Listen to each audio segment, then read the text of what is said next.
हरे कृष्णा। भक्तों की श्रृंखला में आज हम बात करेंगे स्वामी रामकृष्ण परमहंस जी की।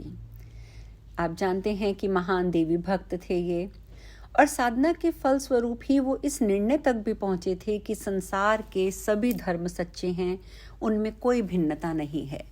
बस जो ये भिन्न भिन्न प्रकार के धर्म हैं, ये ईश्वर तक पहुंचने के भिन्न भिन्न साधन मात्र हैं, इससे बढ़कर कुछ नहीं। रामकृष्ण जी, जो कि मैंने बताया कि देवी भक्त थे, जब वो 7 वर्ष के थे उनके पिता का देहांत हुआ, तो तभी अपने बड़े भाई के साथ वो कोलकाता आ गए और वहाँ पर उन्होंने माँ काली की प्रतिमा को सजाने का दायित्व ही उन 7 वर्ष के बच्चे को सौंप दिया। और कहते हैं कि 1856 में जब भाई का निधन हो गया, तब रामकृष्ण परमहंस जी को माता काली के उस मंदिर में पुरोहित के पद पर नियुक्त कर दिया। अब रामकृष्ण जी ने तो माँ काली के चरणों में स्वयं को समर्पित कर दिया था। उन्हें माँ के सिवा कुछ नजर ही नहीं आता था। इतने तन्मय हो गए थे वो माँ काली की भक्ति में कि लोग उन्हें पागल समझने लगे। घंटों ध्यान करते, माँ के दर्शनों के लिए जमीन पर लौट कर तड़पते, और माँ के दर्शन के निमित्त उनकी आत्मा की अंतरंग गहराई के रुदन से जो प्रार्थना निकलती थी, वो कठोर से कठोर हृदय व्यक्ति को भी हिला देती थी। आखिरकार माँ ने उनकी प्रार्थना सुनी। अपने दर्शन देकर उन्होंने स्वामी रामकृष्ण परमहंस जी के जीवन को धन्य किया। और सबसे बड़ी बात तो ये है कि रामकृष्ण परमहंस की चेतना इतनी ठोस थी कि वे माँ को जिस रूप में देखने की इच्छा अपने मन में लाते, उसी रूप में माँ उनके सामने प्रकट होती थी। उसी कालांतर में उनका विवाह भी एक 5 वर्ष की बच्ची के साथ कर दिया गया, जो कि विवाह के बाद, जैसे कि आप जानते हैं कि पहले का रिवाज था, एक नियम था कि शादी बचपन में हो जाती थी, परंतु शादी के बाद पति पत्नी अपने अपने घर रहते थे जब तक कि वे वयस्क नहीं हो जाते थे।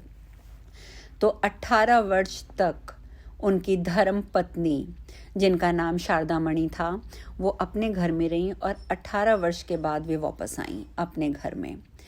परंतु तब तक जो रामकृष्ण परमहंस जी थे, उन्होंने एक तरह से सन्यासी का जीवन व्यतीत करना शुरू कर दिया था। और परंतु उनकी धर्मपत्नी उनके साथ आके रहने लग गई 18 साल के बाद। एक दिन ऐसा हुआ कि संध्या का समय था, अचानक ही एक वृद्धा सन्यासिनी दक्षिणेश्वर में आई और उन्होंने रामकृष्ण परमहंस को अपने पुत्र की प्रकार से स्नेह दिया और उन्होंने उनसे बहुत सी तांत्रिक साधनाएं करवाईं। और कमाल की बात है कि तत्पश्चात एक दिन समकालीन प्रख्यात वेदांती महात्मा तोतापुरी जी, वो भी भ्रमण करते हुए वहाँ पे दक्षिणेश्वर पहुँचे और रामकृष्ण परमहंस जी को देखते उन्होंने बोल दिया कि मैं तो तुम्हें खोज रहा था। जिन तोतापुरी जी के बारे में ये प्रसिद्ध था कि वे 2 दिन से ज़्यादा कहीं नहीं ठहरते थे, उन्होंने 7 दिन तक स्वामी रामकृष्ण जी को वेदांत का ज्ञान दिया और उनको इस प्रकार का ज्ञान दिया कि उन्हें माँ की मूर्ति से मिलने वाले आनंद की सीमा से बाहर निकालकर परम आनंद के स्रोत से जोड़ा। और तब जाकर रामकृष्ण परमहंस जी वास्तव में परमहंस और पूर्ण ज्ञानी बन गए।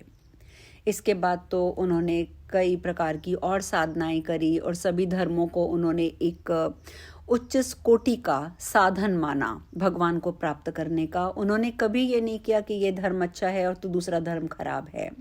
कई धर्मों की साधनाएं करी, सभी धर्मों की भिन्नताओं को उन्होंने महसूस किया, लेकिन उसमें एकता को भी उन्होंने महसूस किया कि हर एक धर्म का जो लक्ष्य है वो एक ही है। और आप जानते हैं कि साधना की उत्कृष्टता के साथ साथ उनकी प्रसिद्धि जो थी वो इतनी फैलती चली गई कि उस समय के प्रसिद्ध विचारक केशव चंद्र सेन की बात कर लीजिए, ईश्वर चंद्र विद्यासागर जी की बात कर लीजिए, विजय कृष्ण गोस्वामी जी की बात कर लीजिए, वो सब रामकृष्ण परमहंस जी से प्रभावित हुए। परंतु जो उनके प्रिय शिष्य थे, आप सब जानते हैं, वो थे स्वामी विवेकानंद जी। और उन्होंने अपनी प्रतिभा से हर बात का लोहा अंतर्राष्ट्रीय स्तर पे मनवाया था। आप जानते हैं कि विवेकानंद जी जब अमेरिका भी गए थे तो वहाँ पर भी उन्होंने अपने धर्म और अपने संस्कारों का लोहा मनवा दिया था। जीवन के अगर मैं अंतिम समय की बात करूं तो वो समाधि की स्थिति में रहते थे रामकृष्ण परमहंस जी। 1885 के मध्य में डॉक्टरों ने उन्हें बताया कि उन्हें गले का कैंसर हो गया है, और उनको वार्तालाप से मना कर दिया कि तुम ना बिल्कुल बात मत किया करो। और ये बात सुनकर रामकृष्ण परमहंस जी जोर से मुस्कुराए थे।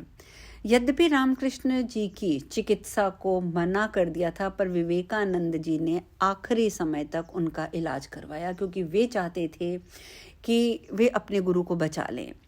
परंतु कहते हैं ना कि काल के आगे तो किसी की नहीं चलती, और 16 अगस्त 1886 को उन्होंने महाप्रस्थान कर लिया था। उनके उपदेश भी बहुत अच्छे थे। उन्होंने हमेशा यही कहते थे कि मैं छोटी छोटी कहानियाँ सुनाता हूँ, और उन कहानियों से यदि तुम शिक्षाएं ग्रहण कर लो तो वो सबसे बड़ा मेरा ज्ञान होगा। और उनके जितने भी शिष्य थे वो उनकी कहानियों से ही शिष्य अपना जो उनका ज्ञान था, उन कहते हैं ना कि कहानियों का एक मॉरल होता है कि उस हमें शिक्षा क्या मिल रही है, वो सब चीज़ें उन्हें उनकी कहानियों से प्राप्त होती थी। आप अगर आपने इनकी द्वारा सुनाई हुई कहानियाँ सुनी हैं या उदाहरण सुने हैं तो आप इस बात को ईजिली समझ सकते हैं। इन्होंने इस बात को विश्वास दिलाया था कि कंचन और कामिनी अर्थात कि स्त्री और सोना ये ईश्वर प्राप्ति के सबसे बड़े बाधक होते हैं। आध्यात्मिक गुण, दया, पवित्रता, प्रेम और भक्ति, वो कहते थे यदि मनुष्य इसमें चला जाए तो वो अपने चेतन के ऊंचे स्तर तक पहुंच सकता है। एक बार उनसे किसी भक्त ने पूछा कि वैराग्य कैसा होता है, तो रामकृष्ण परमहंस जी ने कहा कि भोग की शांति के बिना वैराग्य नहीं होता। उदाहरण स्वरूप उन्होंने समझाया कि जैसे छोटे बच्चे को खाना दे दो, खिलौना दे दो, तो वो चुप हो जाता है यदि वो रो रहा हो तो, परंतु जब उसका खाने से पेट भी भर जाता है, खिलौनों के साथ खेल कर जब उसका खेल भी समाप्त हो जाता है, तो तब वो कहता है कि अब मैं माँ के पास जाऊँगा। और यदि माँ के पास नहीं ले जाओ तो वही बच्चा जो कि अभी चुप हो गया था खिलौने लेकर और खाना लेके, वो खिलौने को पटक देता है, बचे हुए खाने को पटक देता है और चिल्ला चिल्ला कर रोना आरंभ कर देता है।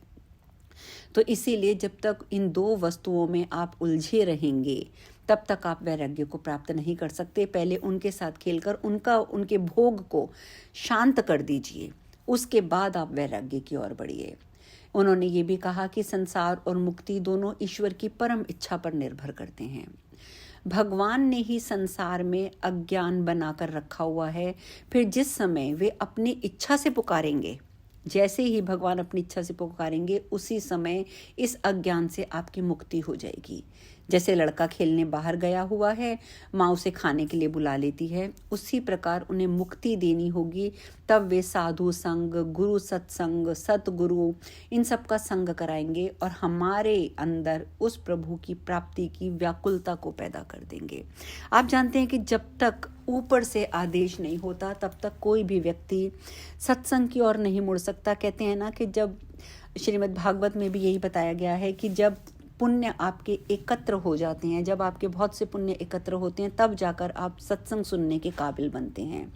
और ये भी तभी होती है, और सिर्फ सत्संग सुनने के काबिल आप सिर्फ पुण्यों से नहीं बनेंगे, पुण्यों के साथ साथ यदि भगवान की भी इच्छा होगी और आपके एफर्ट्स भी होंगे, ये तीन चीज़ें जब तक नहीं मिलती, यानी कि आपके भी पुरुषार्थ होंगे, तब तक आप इस ओर नहीं मुड़ सकते। अर्थात इन तीनों चीज़ों को एक साथ लेकर चलना चाहिए। और भगवान के प्रति उनकी जो भक्ति थी उसे अपने अंदर बसाते हुए रामकृष्ण परमहंस जी ने एक भक्त को ये भी समझाया था कि छुआछूत का आचरण मत करो। और छुआछूत के आचरण के लिए उन्होंने एक दृष्टांत सुनाया था। उन्होंने बताया कि एक बार क्या हुआ कि एक साधु को प्यास लगी थी और वहीं पर एक भिश्ती जल लेकर जा रहा था। तो साधु को देखा उसने कि वो तो प्यास से तड़प रहे हैं, तो भिश्ती ने साधु को बोला कि आप ऐसा कीजिए कि आपको बहुत प्यास लगी है और यहाँ दूर दूर तक कोई जल नहीं है, तो मैं आपको जल दे देता हूँ, आप जल पी लीजिए। तो साधु ने पूछा कि क्या तुम्हारी जो मश्क है, मश्क मतलब वो जो लेदर का बना हुआ बैग होता है जिसमें पानी रखा जाता है, क्या वो साफ है?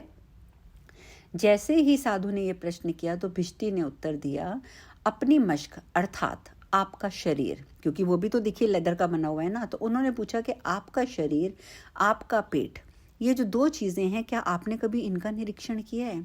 इसके अंदर तो मल और मूत्र और अनेक प्रकार की मैल सदा ही भरा रहता है। आगे भिश्ती ने कहा, साहब प्यास लगी है ना तो मेरी मश्क का पानी पी लीजिए, आपको दोष नहीं लगेगा। और यहाँ तक उन्होंने समझाया रामकृष्ण परमहंस जी ने कि प्रभु के नाम पर यदि तुम विश्वास रखते हो, अपने आप को साफ रखते हो, भगवान के प्रति समर्पित रखते हो, नामों पर विश्वास करते हो, तो आपको तो तीर्थ की भी आवश्यकता नहीं पड़ेगी। तो इस प्रकार उन्होंने अलग अलग तरीके से हमें बहुत से ज्ञान दिए। अगर मैं चर्चा करने बैठूं तो ये कभी खत्म ही नहीं होगी। और इतनी सरलता से, मधुरता से भक्ति ज्ञान वो देते थे अपने भक्तों को, उनकी जिज्ञासाओं को शांत करते थे। और इसीलिए उनके सानिध्य में जितने भी उनके शिष्य थे वो बहुत आगे तक बढ़े। उदाहरण स्वरूप आप श्री विवेकानंद जी के बारे में तो जानते ही हैं। तो इस प्रकार आज मैंने आपसे चर्चा करी रामकृष्ण परमहंस जी की। अगली कड़ी में हम किसी और महान भक्त की चर्चा करेंगे। हरे कृष्णा।